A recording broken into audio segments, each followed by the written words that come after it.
I've had the EOS R for about a year now, and it's been phenomenal. I probably shot maybe a little over 60 different video projects on this camera, and I don't have too many complaints. It has a lot of great features, but I also think it's important to know what the limitations of this camera are. So starting out with some of the pros, the first pro I would say is the image quality. I think the image quality is fantastic. When I first got this camera, I didn't have a lot of reference for what good image quality looked like. I kind of could only go by what my eye saw. And when I first saw this, I was like, this looks amazing. I shot like an engagement shoot with a friend of mine on it. And it's my first camera. And yeah, it's been great. Now, to be fair, I didn't have a lot of comparison of what to compare it to. But I'll be honest, I think my first impression still holds up as it has great image quality. As far as the specs go, it offers full HD in 24, 30, and 60 frames per second. It offers 4K at 24 and 30 frames per second. At 120 frames per second, you get 720, which I literally never used. 60 frames was more than enough for me, and so I pretty much just always use that. And yeah, that's been really great. For my second pro though, I really like the reliability of it. I know this is probably like the bare minimum for some people, but me being someone who never had a camera before, my number one fear was using the camera and just using it as it was designed to, and then all of a sudden like the button stopped working or the shutter button is not pressing.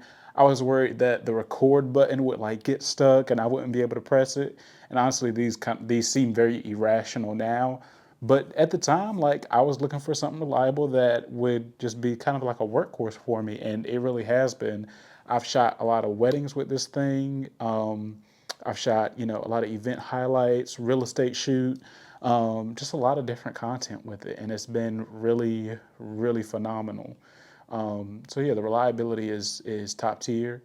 I would say last pro is going to be the build of it.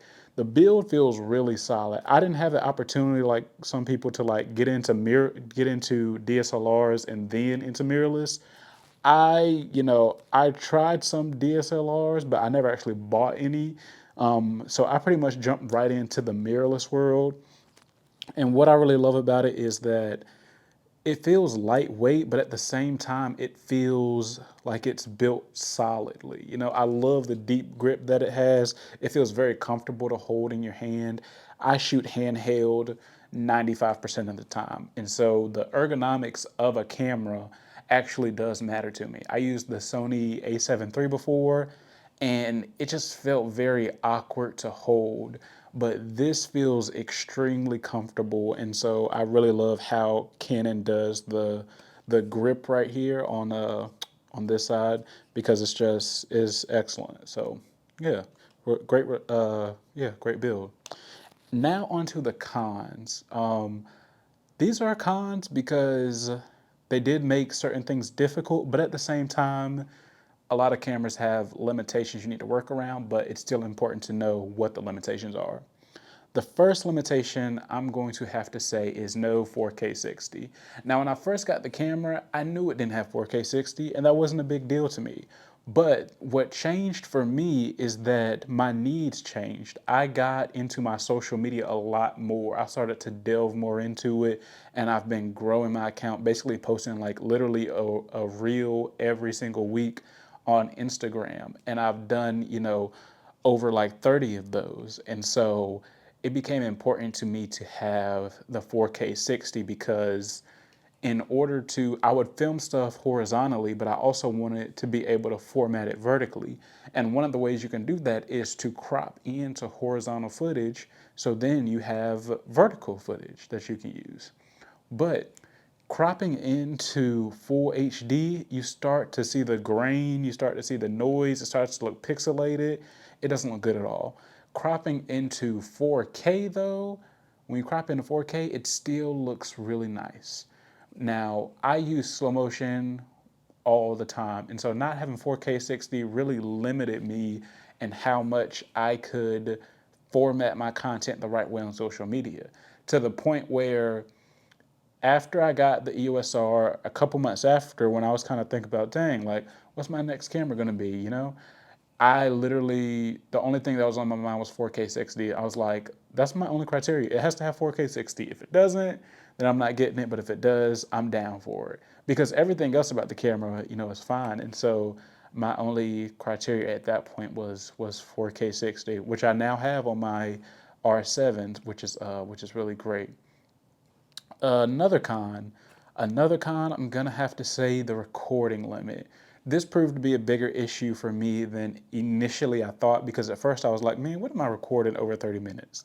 Even I did some interviews and they didn't necessarily run over 30 minutes.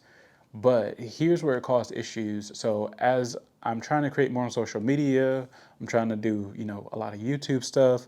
Well, it stops at 30 minutes. So I was like interviewing someone for my YouTube channel and it stopped at 30 minutes, which was frustrating to have to say like, hey, I know you're telling like a really serious story right now, but let me pause you so I can go, restart the recording. And so, yeah, that just, it messes up the flow of everything. It throws that person off and it doesn't make me look good. It also is harder to stitch together in post.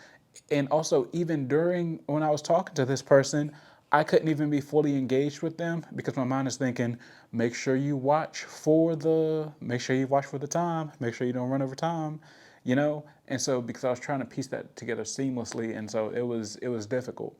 So I would say the recording limit was tough, which I no longer have thanks to the R7.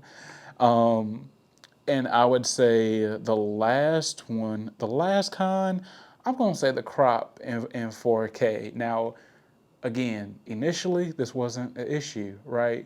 I was adaptable and I would shoot a lot of stuff in HD. However, when I started to use 4K more, it became an issue because I bought the cheapest lens available at the time, which was the 50 millimeter lens, right?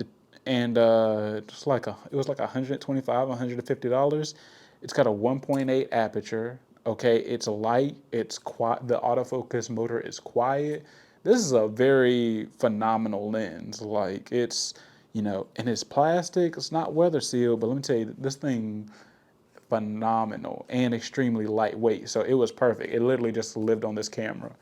Um, so this 50 millimeter, when in 4K, is no longer 50 millimeter. It's like a 90 now, which is a huge, huge crop. It's a massive difference. It's not even like a little bit of a difference. It's a large, significant difference.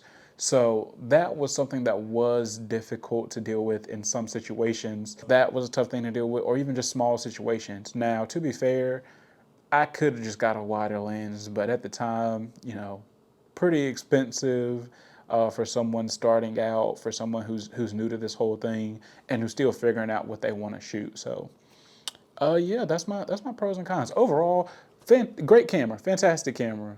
I recommend it to anyone. My main thing is this: know what your needs are. Your needs are gonna differ from somebody else's needs. This camera came out about 4 years ago, and when I started researching it, when I was thinking about getting it, I read a lot of like reviews just trashing this camera. They're like, "Oh, it's terrible. It's the worst." And I understand where they're coming from because they're judging the camera based off of their current place in their life. But for me, being someone started out, this camera was amazing because I didn't have anything to compare it to. I didn't know anything different. And it was fitting my needs at the time. And so I think it's important to take other people's opinions into consideration, but don't let that be the only deciding factor that you use when it comes to picking the right camera for you. Their opinion is okay, it's important, but it's not the most important thing, right? There's a reason why I'm, pretty much staying in the Canon ecosystem because I know I'm going to get a C70 in 2023. And so, well, I don't want to have to go through the trouble of matching cameras and using two different ecosystems. Let me stay within the same ecosystem because it makes stuff a lot easier. And so, my newest camera is the Canon R7, and I pretty much got that for reasons you'll hear in another video. But yeah, that's my 1 year review of the Canon EOS R. It goes for about $1,800 right now. I'm gonna be honest, I think that's kind of overpriced. If you're a photographer though, not a single complaint. Well, It doesn't have dual SD card slots, but if you are in video and I give this like a 7 out of 10 if you're in video. If you are in photography, I gave this like a 9 out of 10. So yeah, thanks for watching. Yeah, you'll see me in the next video.